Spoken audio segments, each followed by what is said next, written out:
Buenos días, compañeros, compañeras. En este video vamos a explicar y orientar la actividad 1.2 de la unidad 1 de Cátedra Integradora. Para ello, primero vamos a ingresar al módulo de cátedra del P12 y B6 NAPO y nos vamos a dirigir a la actividad 1.2. Para ello siempre es importante que primero realicen una lectura del libro que dice modalidades de estudio. Aquí la lectura no les lleva más de 10 minutos, es información muy resumida sobre la modalidad de estudio, el currículo, la planificación microcurricular, los elementos curriculares de educación básica, también la guía de interaprendizaje de educación intercultural bilingüe, componentes y orientaciones, instrumentos de logro de dominios, desarrollo, cuadro de seguimiento de actividades, recursos y materiales. Después de leer cada uno de estos pequeños apartados, vamos a realizar la actividad 1.2 autónoma. Ustedes pueden dar clic aquí y nos situamos en la 1.2 que se denomina modalidades de estudio.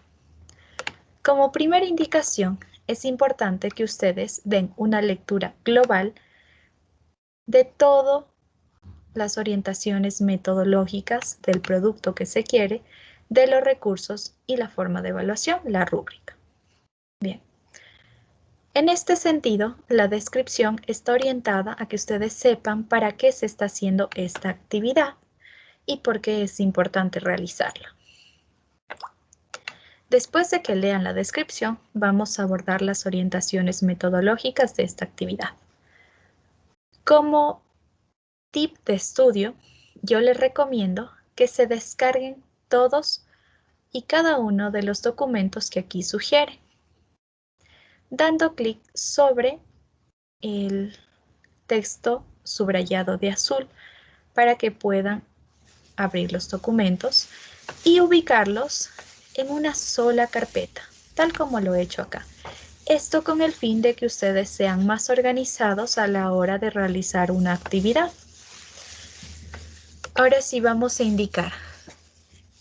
Primero, entonces, dice, realizar una lectura comprensiva de la página 22 a la 29 del documento Orientaciones Pedagógicas para fortalecer la implementación del MOSEIR.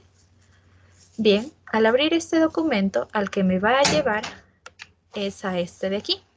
Un documento que forma parte de nuestra formación como docentes de EIB. Y lo vamos a leer de la página 22 a la 29. Vamos al índice y lo que me sugieren leer es desde la organización de unidades de aprendizaje hasta la 29, que quiere decir guía de interaprendizaje y toda su fase de conocimientos. Después de realizar esta lectura, vamos a ver qué dice la orientación número 2. Obviamente, al realizar esta lectura, yo tengo que hacer subrayado y, si es posible, otro tip de estudio es que ustedes hagan diagramas o mapas conceptuales de lo que están leyendo. De tal manera que vamos con la orientación 2. Con base en lo comprendido sobre la gestión pedagógica y los instrumentos planificaciones curriculares, complete la matriz de sistematización que se encuentra en el documento adjunto. Bien, como me descargué la matriz, es la que ustedes pueden ver en pantalla. Esta es la matriz que les piden llenar, que si ustedes se dan cuenta, es el formato que nosotros utilizamos para realizar la planificación microcurricular de las guías de interaprendizaje. Ok, la descargo. Vamos a la orientación 3. En cada apartado debe redactar con sus propias palabras la conceptualización de los conceptos expuestos. Para una mejor comprensión de esta orientación 3, aquí les he puesto, resaltando con amarillo, donde tienen que ubicar aquellas conceptualizaciones. Conceptualizar implica formular definiciones con sus propias palabras después de haber realizado la lectura de la página 22 a la 29 que se sugiere del texto Orientaciones Pedagógicas para la implementación del MOSAIF. Yo quiero ponerles un ejemplo sobre cómo realizar esta conceptualización. Tengan en cuenta que donde está de amarillo ustedes tienen que hacer este ejercicio. El ejemplo que les he puesto es el siguiente. Vamos a conceptualizar lo que significa senso-percepción. Pero para ello yo tengo que leer el documento. Vamos entonces al documento de orientaciones, específicamente en el que habla de la senso-percepción. La guía de interaprendizaje está en la página 29. Entonces buscamos la página 29.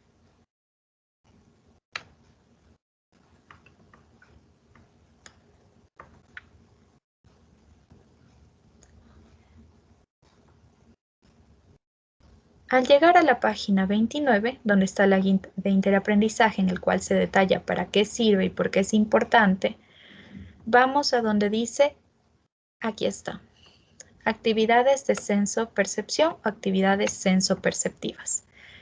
Primero entonces, para llenar la conceptualización en la matriz, vamos a dar una lectura breve.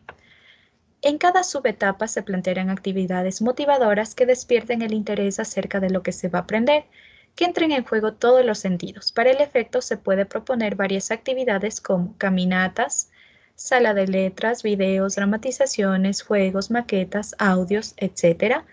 Aquí es necesario trabajar en espacios naturales, si es posible. Después de leer, reflexionar sobre lo que me quiere indicar esta definición, regreso a mi documento de matriz. Y aquí un ejemplo de lo que yo he expresado con mis propias palabras. La sensopercepción es la subfase del dominio del conocimiento que consiste en proponer actividades motivadoras que despierten el interés por aprender, las cuales deben incorporar el uso de los sentidos, tacto, oído, vista, gusto, olfato, utilizando los entornos comunitarios y naturales en el que vive el estudiante.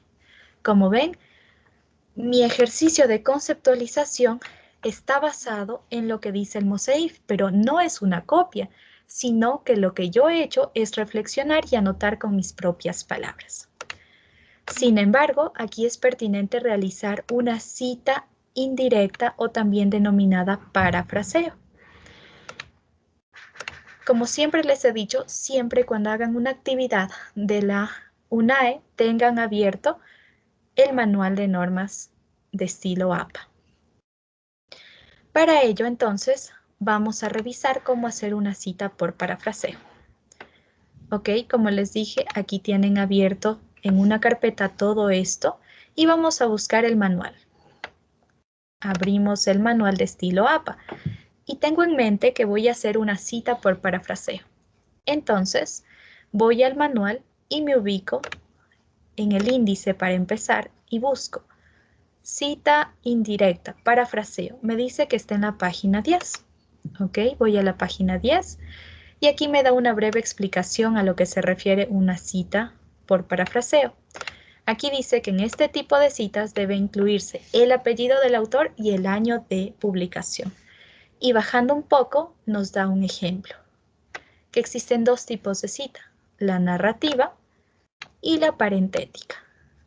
En el caso de la narrativa, la estructura es esta, ubicar el apellido y entre paréntesis el año.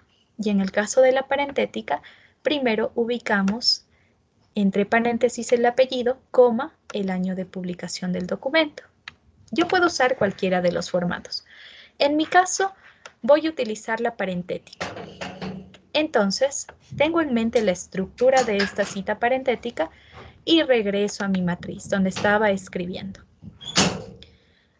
Aquí en mi matriz voy a cambiarle los datos.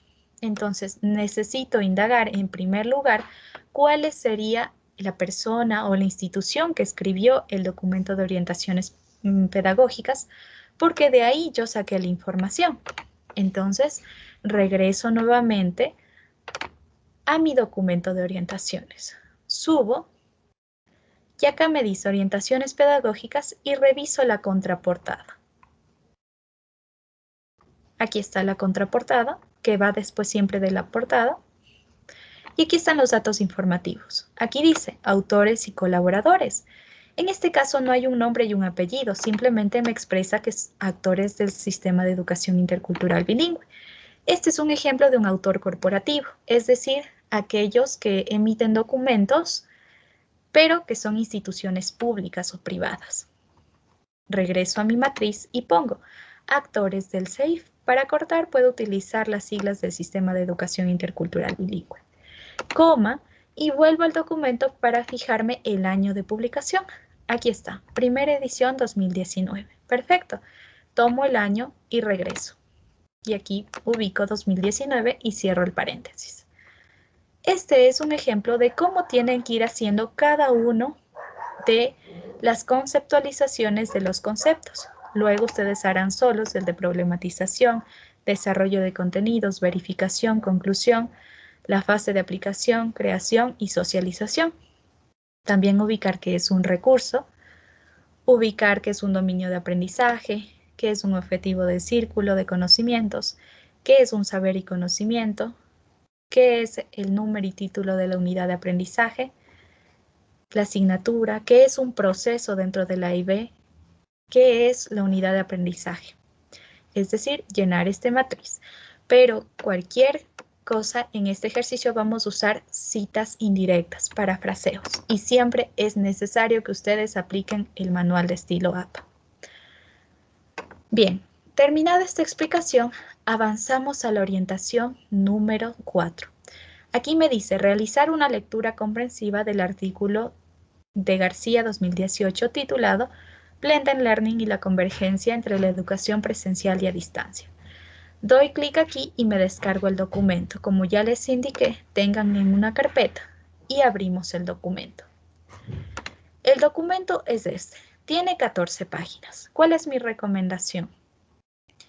Nuevamente, técnica de estudio. Siempre cuando lean un documento, vayan resaltando las ideas más importantes y hagan un mapa conceptual, que eso les ayuda a organizar la información y comprender cuáles son aquellas palabras claves que me ayudan a comprender el documento. Ok, después de leer este texto, les piden la orientación 5. Con base en lo comprendido con la lectura de García 2018, complete la reflexión que se solicita en el documento adjunto. Puede utilizar las preguntas guías propuestas en el documento si lo cree necesario, simplemente hacer una reflexión general. La extensión en la redacción queda a su consideración. Aquí no les estamos ubicando un límite de palabras, sino que les recordamos que ustedes pueden tener la extensión que deseen para este ejercicio. Estas preguntas están situadas en el mismo documento de la matriz, en donde dice reflexión de la modalidad de estudio. Como antes yo tengo que leer el documento de García 2018, quiero hacerles una pequeña aclaración del término Blended Learning en esta tutoría de orientación. Miren, en mi caso yo he leído el documento, he hecho un pequeño cuadro conceptual, diagrama, sobre lo que significa el Blended Learning.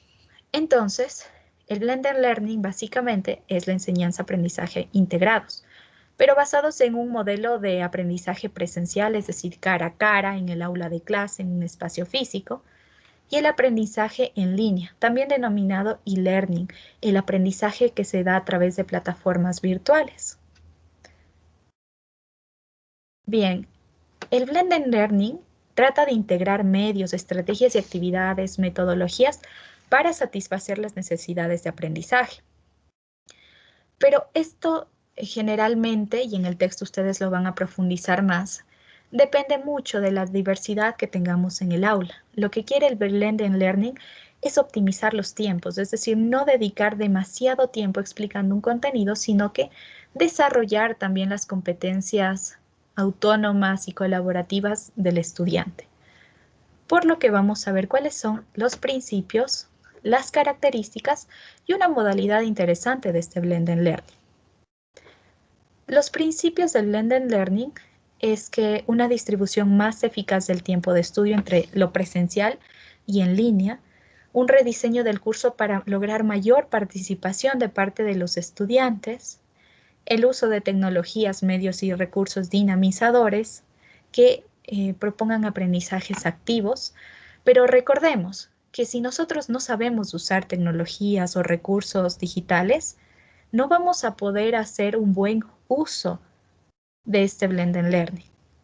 Tenemos que prepararnos como profesores. Es por eso que también uno de los principios es la disposición y preparación del profesorado en métodos, estrategias, metodologías, modelos pedagógicos, para que efectivamente se pueda lograr un aprendizaje significativo.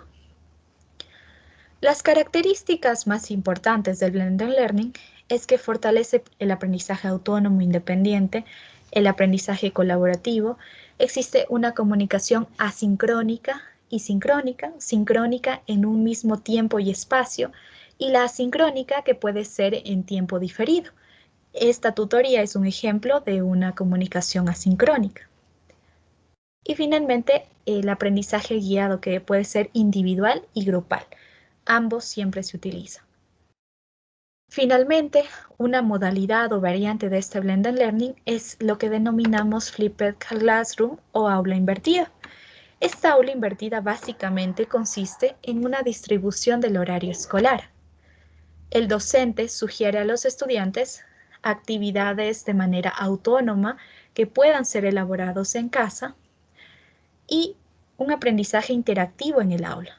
Es decir, que después de que realizan las tareas en casa, vienen a la institución o se reúnen a través de una plataforma virtual, en este caso como ejemplo Teams, y profundizan en todas las dificultades o aciertos que tuvieron a la hora de realizar la tarea.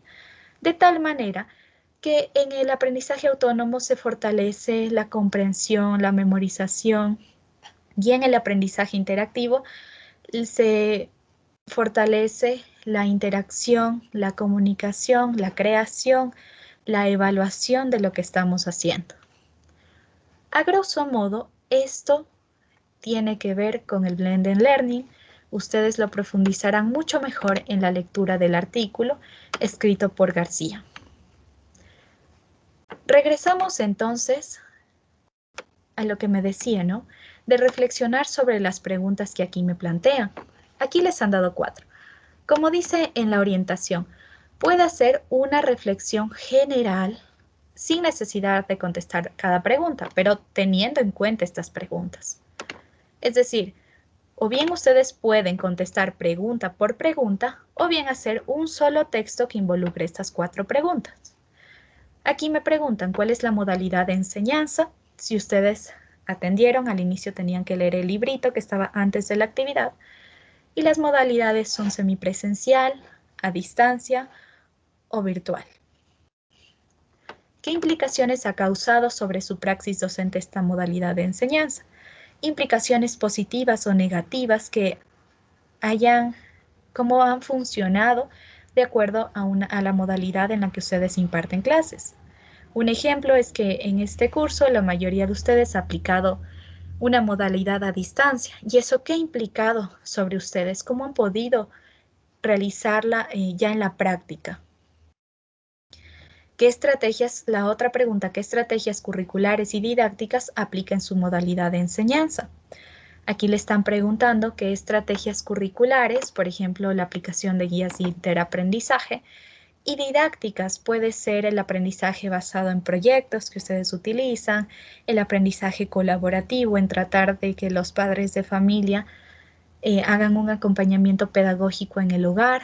Algunos de ustedes utilizan recursos, algunos de ustedes también realizan tutorías personalizadas cuando visitan los hogares de los estudiantes. Entonces, todas aquellas estrategias curriculares y didácticas las ubican y las describen acá, reflexionan sobre ellas. Y la última pregunta dice, ¿cree que las actividades, estrategias curriculares y didácticas utilizadas apoyan al logro de los objetivos de la planificación y por qué? ¿Creen ustedes que lo que están ubicando en la otra pregunta ha logrado los objetivos de aprendizaje que se propusieron con sus estudiantes? ¿Sí o no? ¿Y por qué? Justificando y reflexionando nuevamente. Después de que hayan contestado estas preguntas, Puede ser pregunta por pregunta, realizar un texto general sobre las 4 preguntas. Ubican las referencias. Siempre las referencias porque de ahí hemos tomado la información. En este caso, como tienen que ser una lectura del Blended Learning y también de las orientaciones pedagógicas, siempre ubicamos estas dos. Después de terminar toda mi matriz de sistematización, regreso a la orientación y digo, bien, la sexta es revisar la ortografía, tipografía y coherencia. Doy una nueva lectura de mi trabajo y reviso que no haya ningún tipo de faltas. La séptima dice, redactar solamente las referencias al final del documento con normativa APA, para lo cual debe utilizar el documento de las carreras a distancia. Es lo que les acabo de explicar acá de las referencias. Y esto lo podemos encontrar en el manual de estilo APA de la universidad. ¿Sí? Aquí va a estar. Finalmente, transforma el trabajo en PDF y suba el espacio correspondiente en el aula virtual. Subo el documento, verifico de acuerdo a la rúbrica de evaluación que cumpla todos los parámetros y agrego la entrega. Esto ha sido básicamente la orientación sobre la actividad autónoma 1.2. Ante cualquier duda, estoy atenta. Recordemos que esta actividad puede ser elaborada de manera individual o grupal.